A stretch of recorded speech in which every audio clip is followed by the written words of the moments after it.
అందరికీ నమస్కారం అండి. Welcome to our channel. Andhra Pradesh రాష్ట్ర ప్రభుత్వ ఉద్యోగ పెన్షన్లకు జీతాలు పెన్షన్లపై తాజా సమాచారంలో భాగంగా పూర్తి వివరాలు, అలాగే ఎంప్లాయీస్ హెల్త్ స్కీమ్కి సంబంధించి పెండింగ్ బిల్లులకు చెల్లింపులకు సంబంధించి కూడా ఇంపార్టెంట్ అప్డేట్స్.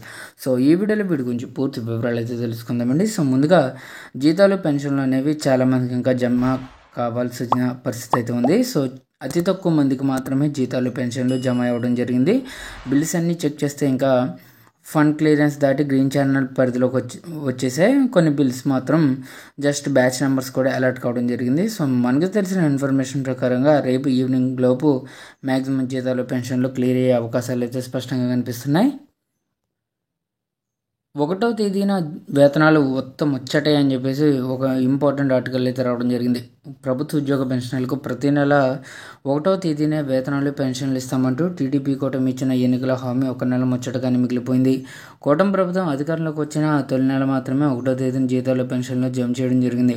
ఆ తర్వాత నుంచి ప్రతి నెల జీతాలు పెన్షన్ల కోసం ఎదురుచూపులు తప్పడం లేదు. ఈ నెల కూడా ఉద్యోగులు పెన్షనర్లది అదే పరిస్థితి. రాష్ట్ర సచివాలయం తప్ప ఏ ఒక్క ప్రభుత్వ ఉద్యోగికి కూడా ఇంకా జీతాలు అయితే పడలేదు.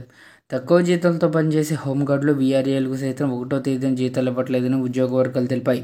తమది అదే దుస్థితి అని, ప్రతి నెల 10వ తేదీ అయినా సరిగ్గా పెన్షన్ అందడం లేదని పెన్షనర్లు వాపోతున్నారు.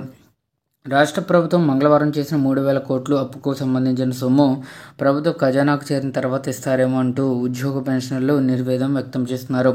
సో కాబట్టి యాక్చువల్గా మంగళవారం అంటే రేపు 3,000 కోట్లు అప్పు అయితే మన ఆంధ్రప్రదేశ్ రాష్ట్రానికి రావడం జరుగుతుంది. సో ఆ 3,000 కోట్లు వచ్చిన తర్వాత మ్యాక్సిమం జీతాలు పెన్షన్లు క్లియర్ అయ్యేందుకు అవకాశం ఉన్న నేపథ్యంలో ప్రభుత్వ ఉద్యోగులకు ఇంకా చాలా వరకు ఒక 20% మందికి మాత్రమే జీతాలు అయితే జమ చేయడం జరిగిందండి. ఇంకా దాదాపుగా 80% మందికి ఇంకా శాలరీస్ అయితే జమ చేయలేదు. సో మీకు ఏమైనా శాలరీస్ జమ అయితే ఖచ్చితంగా కామెంట్లో తెలపండి.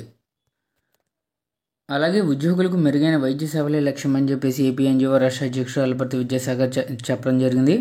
ఉద్యోగులు, ఉపాధ్యాయులు, పెన్షనర్లకు హెల్త్ కార్డులపై మెరుగైన వైద్య సేవలు అందేలా కృషి చేయడమే లక్ష్యమని ఏపీ ఎన్జీఓ రాష్ట్ర అధ్యక్షుడు అలపర్తి విద్యాసాగర్ స్పష్టం చేశారు. విజయవాడలో ఎన్జీఓ హోంలో ఆదివారం జరిగిన రాష్ట్ర కార్యవర్గ సమావేశంలో 26 జిల్లాల నాయకులను ఉద్దేశించి ఆయన మాట్లాడారు. ఉద్యోగులకు క్యాష్లెస్ ట్రీట్మెంట్కి సంబంధించి ఆసుపత్రులు నిరాకరిస్తున్నాయని, మెడికల్ రీయింబర్స్మెంట్ కోసం ఉద్యోగులు పెట్టుకున్న బిల్లులు ఏళ్ల తరబడి స్క్రూటినీలోనే మొగ్గుతున్నాయని ఆయన ఆరోపించారు. ముఖ్యమంత్రి చంద్రబాబు గారు హెల్త్ కార్డులపై దృష్టి సారించారని, ఒక కమిటీని ఏర్పాటు చేసి 60 రోజుల్లో సమస్య పరిష్కారం కృషి చేస్తామన్న శుభపరిణామం అన్నారు. సో అయితే ఉద్యోగులకు వైద్య సేవల్లో సమస్యలు సరిచేస్తూ వీలు కుదిరితే ఇన్సూరెన్స్ కింద హెల్త్ కార్డు సేవలను తేవాలనే లక్ష్యంతో ఏపీ ఎన్జీఓ సంఘం పనిచేస్తుందని, దానికి అనుగుణంగా ముఖ్యమంత్రి ఇచ్చిన హామీ మేరకు కమిటీని నియమించి పరిష్కారం చూపిస్తామని తెలిపారు. ఇక ముఖ్యమంత్రి చంద్రబాబు గారు ఉద్యోగ సంఘాలను పిలిపించి వారి సమస్యలు విని డిఏ విడుదల, మహిళా ఉద్యోగులకు చైల్డ్ కేర్ లీవ్, ఆర్టీసీ ఉద్యోగులకు ప్రమోషన్స్ కల్పించడం వంటి అంశాల్లో తీసుకున్న నిర్ణయాలు సంతోషకరమని విద్యాసాగర్ పేర్కొన్నారు. ఇక ఏపీ ఎన్జీఓ 75 సంవత్సరాల వేడుకలు నిర్వహించాలని రాష్ట్ర కార్యవర్గ తీర్మానం చేసిందన్నారు. ఈ కార్యక్రమంలో రాష్ట్ర సంఘ కోశాధికారి భారతీ ప్రసాద్ను కార్యవర్గం ఏకగ్రీవంగా ఎన్నుకుంది.